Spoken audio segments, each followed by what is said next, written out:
an unspoken rule in the city. The faster you run, the more you feel like you're standing still.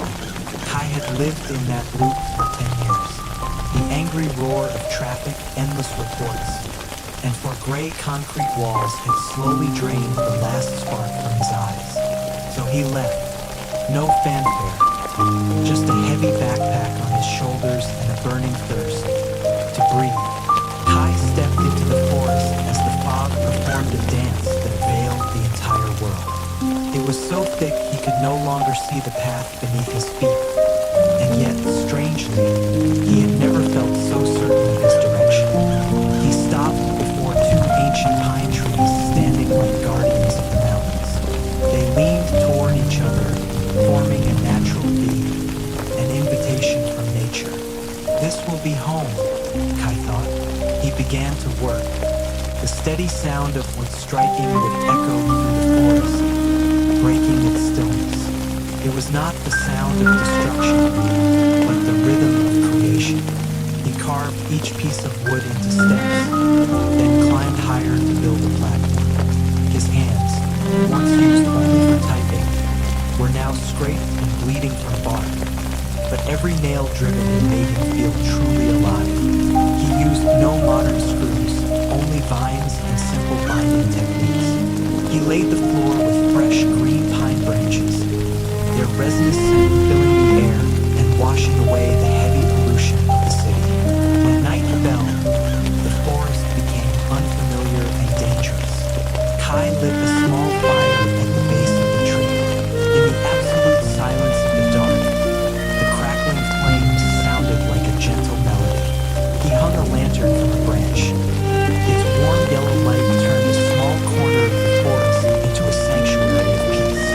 That night, lying on the wooden floor still fragrant with resin, Kai slept the deepest sleep of his life, as the wind whispered through the leaves like an ancient lullaby. The next morning, nature gave him a priceless gift. When Kai opened his eyes, he could not see the ground. A vast sea of white clouds surrounded the treehouse, making him the sole inhabitant of a floating island in the sky. The sun rose on the horizon, painting the clouds in brilliant gold. In that moment, Kai understood that all the hardships of the day before were worth it, just for this single perfect peace beyond all words. He spent the entire day finishing the house. It was no longer just a shelter, it had become a work of art. Kai gathered dry, curved branches from the forest floor and wove them into a railing around the platform. It wasn't straight like a city balcony. It was raw, natural, and graceful, just like the soul of the forest. Dinner that night was a simple but hearty meal of beef and hot Western-style potatoes. As he sliced spicy red chilies, a sudden forest rain began to fall. Heavy drops drummed against the leaf-covered roof, and the fog thickened once more. But Kai did not feel cold. Inside the small wooden cabin, the warmth of a mini gas stove and the rich aroma of cooking created a beautiful contrast with the harshness outside. He sat there, savoring each bite, the sweetness of the meat, the richness of the potatoes, and the salt of his own sweat.